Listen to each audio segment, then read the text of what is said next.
So we are young couples, and we're young in our marriage. I know, like, we're coming up on 4 years of marriage, and we're at 8.5. y'all are 8.5. Yep. So a little bit, you doubled us. Yep. We're way ahead of you. Way ahead.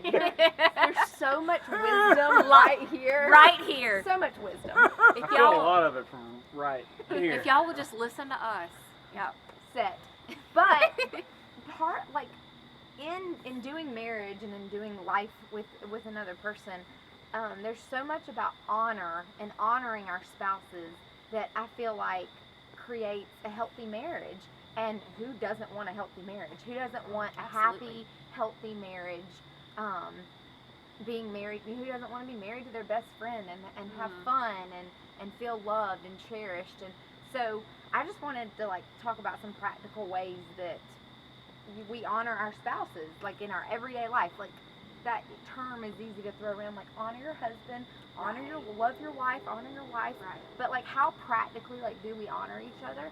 And this may sound silly, but one way that Allan and I have always tried to honor each other, and I know I especially try to honor him in this way, is that when it comes to relationships with the opposite sex, whether it be in your job, in church, in other outside circles, I never allow myself to have a conversation with a guy or have, just a closeness or an intimacy with a guy that I wouldn't feel comfortable with him having with a female.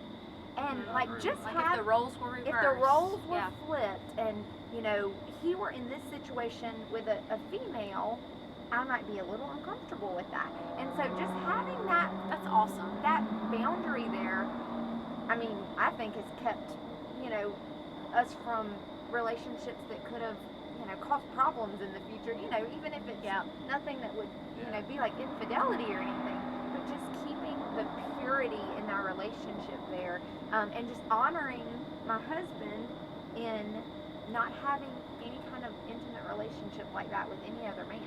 I was about to say, what's coming to my mind is only Allan has that Only place Allan gets that in your heart. Yeah. Only he has that access to that part of you. Yeah, I love that. I love that.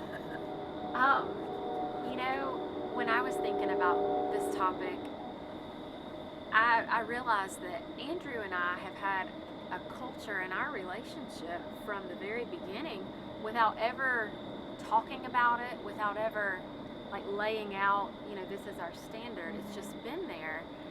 And that's been it's been a tremendous factor in how we practically play out honor. And it's basically how we speak about the opposite sex in front of each other, and even if I'm off with girlfriends or he's off with his guy friends, that it goes without saying there are other attractive human beings on the planet. And so why state the obvious when we're watching a show together, or we're out and about or whatever? I'm not going to ever be like, oh, that guy's hot, or he doesn't say she's hot, or we just don't. And if I'm even just with girlfriends, when you look this good, how can you say that? Nobody compares to this, but seriously, if I'm even just with girlfriends, I don't have a need to talk about some other guy, celebrity, or anybody else who's this or that's not my husband. I don't want to put energy into edifying another person who's not my husband in that way. And so that's a way that practically, we both have just chosen honor, that I would rather use my words and my compliments and my, all of that energy to create a vibrant marriage. And as a female, that's huge. Not hearing your husband it's tremendous. It's a tremendous. Girl on television even, or another female. I feel like that can just tear a female's esteem down little by little. Over time, and I feel like I see that in women's hearts, that they've just learned to deal with it, kind of cope over decades of that being the culture in their marriage, and it really has killed something inside of her, because every woman, and I would say, I'm sure it looks different for men, you guys can speak into this, but I feel like it's core to each of us, maybe in different ways, that we want to be our spouse's one and only. Yeah. Like we want to feel valued and treasured, and not like, well, the minute I'm gone or out of town or whatever, they're looking for Yeah. ways they can talk about other people or dishonor me. Like it's sad to me to see things like that happening. Yeah, I would say that honor actually starts for me with my dad. So I watched, growing up, I had two wonderful parents that were very godly parents, but my dad was a man of honor. I never ever saw him disrespect any type of woman. He treated my mom like a queen. He did things. He always showed and honored her with the gentleman's heart that he always. And like Dad, even when growing up with three sons, you never heard him, even like when the TV came on, or any time we were at a sporting event or nothing. You never ever saw him disrespect a woman. He always gave women like such an honor, but especially my mom. Yeah. And so I was very honored to be and privileged Yeah. to be a young man growing up underneath such a man that had honor for my mom and Yeah. son. And I guess That's I was huge. very fortunate and blessed that the Lord blessed me with a dad like that, Yeah. to Yeah. where when I did have a spouse, and my mom was the same way. My mom did the same thing to my dad, and she would tell me the same thing, like, same thing my dad would tell me how when I found a woman that I fell in love with, and Yeah. my mom would say the same thing, like, think about the way your dad treats me and the way Yeah. that he does for me and stuff like that. And I mean, it's the little things and the example. It's not the things Yeah. that my dad said to me. Yeah. It's what he did and Every how day. he showed it every single day, Yeah. growing up and learning. And my brothers would say the same thing. And I want to be the same type of honor and father that my dad was for me, for this little boy, for when he does find Yeah. a woman like Hayley that can be a wonderful wife to him. And I felt like that even going through early marriage and times and like dating, we dated for 7 years, and that seems like a long time for people, and then we've been married for 8.5, but it's like you were saying, if it's gonna be your best friend and somebody, I mean, that's the number one thing. You have to, not only just love them unconditionally, but it's you have to honor them with everything you got. Every day. And Yeah, that's like every so. day. So Allan and I, we travel a lot, right? And there's a lot of exposure to men, in the hotel rooms and other places. I mean, Yeah. behind closed doors is really where you're supposed. Like that's the true. That's where honor starts. That's where you truly are. Yeah. Yeah. And so Yeah. like you really have to press into the Lord, because Hayley knows I'm big on Ephesians 6:10, the full armor of God.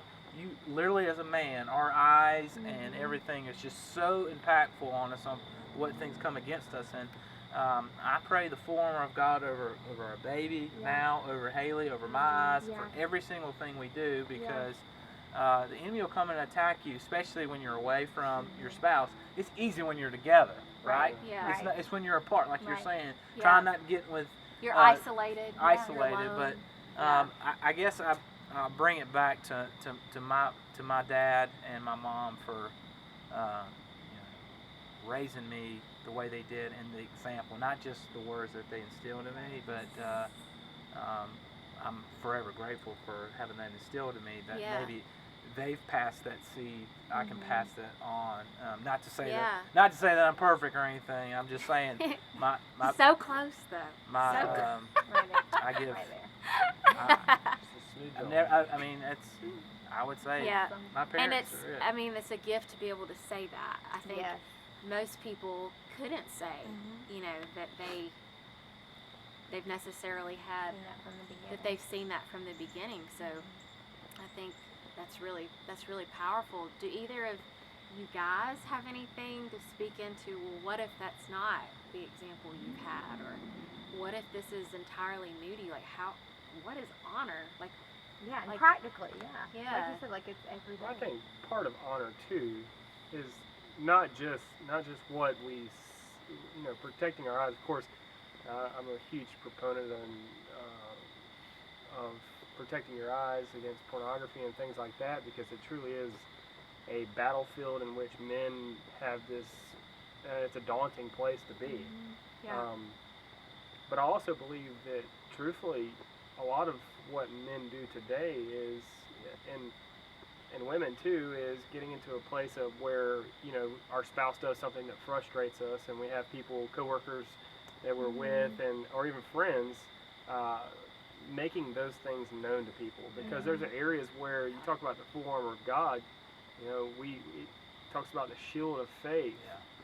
Being able to extinguish the arrows of the enemy. Yeah. Well, whenever we put that shield down by bringing up things that our spouse does that frustrates us, then, say I'm on the road and I'm, meeting with a customer and just get into a casual conversation. I say, man, I just can't really, my wife is frustrating me or something like that. And not that I would ever Or do she's it. not breaking the cookies that we want after dinner. Right. Exactly. Something like That that. opens the door to the Yeah, enemy. it does. Yeah. But it truly does provide an open door, and Yeah. you may have a coworker at work where Yeah. you're just you think it's just casual conversation, but truthfully that opens up a door that the enemy can easily get into.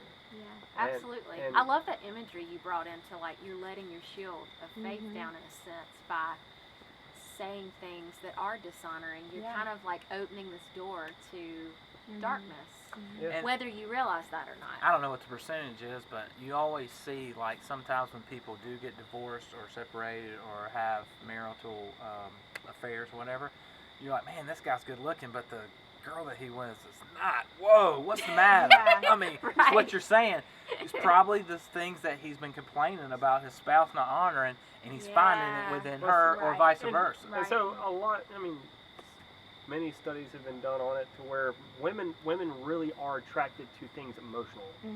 Men are, of course, the eye gate is the Yeah. place in which Yeah. everything runs through. But especially for you ladies, whenever you have things about us that really frustrate you, if another man is able to speak into those areas to where he's able to appeal to your emotions, that's how women are Right. are drawn in and attracted. And so those are things that, truthfully, I feel that that's an area where women probably have more of a vulnerability, whereas men, the obvious vulnerability is honoring with our eyes. Right. And again, Yeah. I would never, ever say, especially, I try to honor with my mouth even when I'm not around her, but Right. I try never to say, oh, she's attractive or anything like that. I mean, Yeah. it doesn't make any sense. Well, it's fruitless. Yeah. I mean, Yeah. what good could it possibly serve for your marriage And to voice that kind of thing about somebody else? And practically, it comes down to the fact that, listen, I've decided, I've made a vow to her to honor and love her. And whether or not I truly am a man of my word rests on those walls of, will I uphold that vow to her? Yeah. And can she find honor in that? Yeah. I remember Cameron Walker, who has spoken so much into all four of our lives, really. I remember him saying this years ago when we were kind of on the same subject of honor, and he said, I don't want to not lust and look at women the wrong way from this place of legalism. I'm kind of paraphrasing here, but this is the heart of what he said. I don't want to do that just because that's a sin or I'm doing something against God. I want my wife Anna to know that I'm fully satisfied in her. And that really struck me. Like, Yeah. to me, that's what we were talking about in the tithing video about, and under the new covenant, things went to an entirely new level. It's not barely scraping by and do what you can barely do to hang on by a thread and obey God, but it's this whole new level of honor and generosity and fullness and joy and just a vibrant marriage. And when he said that, I was like, yeah, that's really the heart. It's not just, can you check off your quota, or can you check that off on your bullet point list of how you're following God and obeying, but it's just you love your spouse so much that you want them to know that you're fully satisfied in them. I think that's just a beautiful picture. And I think for men, if you ever get caught up into the addiction of pornography, there's an area where there is no satisfaction to be gained from that. Yeah. You are forever going to be moving in a direction that will create some facade that she has to meet some standard that Yeah. truthfully She'll isn't never it. meet. Well, one, it sets up this false standard because there's no such It thing. doesn't exist. Right. Yeah, it's Right. all built on fake premise. But at the end of the day, men can get into this trap of, I really, there's something out here that I want. Yeah. And you're But you always, never can you're- quite attain it. And that's Right. why they say that it's a lot like cocaine, and Right. that Yeah. you become Absolutely. addicted. You become addicted to the point where you need to reach a new level, and you can never reach the pinnacle of Right. what that high is. Right. Yeah. Yeah. Because it's a counterfeit. Yeah. Mhm. Yep. It's a counterfeit. Another thing too, I don't think we've mentioned yet with honor. So it's when you're with other couples or you're out at church, whatever, honoring your spouse in public is one thing, right? Yeah. But real true honor is when you're by yourself and how you treat your spouse when you're by yourself, and because you're probably by yourself more than you are without, and sometimes you don't want to have that counterfeit or fakeness out, and you can tell. I mean, Yeah. you can really tell the couples that honor each other and really truly Right. desire to Yeah. spend time and seek after it. I mean, just like we try to pursue the Lord's heart, and I mean, I think one of the things that I try to pray for is ask the Lord to show me the desires of Haley's heart, right? How can I pursue that, and Right. what is she looking for, and that to me is a little bit of honor too, because you have to not, sometimes say put myself before her or her before me and stuff like that, but really how can I fulfill the desires of what she's That's good. doing. That is good. But being by yourself too is like, what are you doing behind closed It's doors? huge. What I mean, does that mean? that is where honor starts. I mean, Mhm. when you were talking about the gospel, like everything about Jesus is like it starts at your core and it moves out. Mhm. So I think, Inwardly. yeah, it starts from the inside out. So you can have this facade, but Mhm. we're talking about having a real heart Mhm. that actually wants a good marriage and not just the facade of one. Right. Right.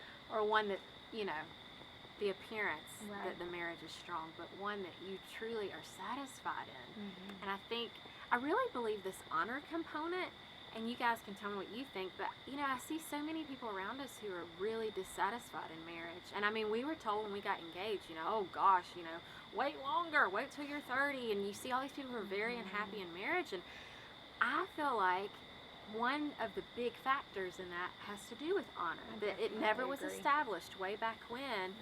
And so this snowball got started of dishonor, where nobody's being satisfied, neither party feels cherished, neither feels valued, neither feels like marriage is that dream come true that young bride and groom thought it was going to be. I mean, have you ever bought an apple that on the outside it looks fantastic? When you bite into it, the It's core is milly. actually milly and even rotten. Mhm. Right, yeah. I mean, it's a letdown, right? And so I think about that a lot, where we go into marriage with this shiny idea that everything's gonna be hunky dory. We're not prepared for the ups and downs, but we also never establish, like you said, a foundation of honor. And so then it becomes just that apple that we bite into that's no longer attractive. So what do we do with that apple? We don't keep eating it. Right. We throw it out. And so And that's the American culture. and there's a The whole American nother way. topic we can spring off into with that. But Right.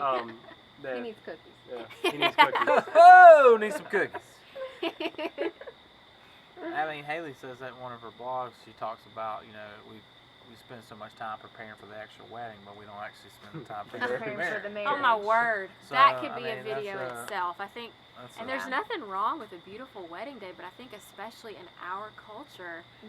girls especially are taught to just aspire to this Pinteresty wedding day that's so much money, and yeah, it's beautiful. It is outwardly, it's beautiful. But we're not taught so much about, but what about the actual prize, which is Right. the person Yeah. that you're in covenant with. Yeah. And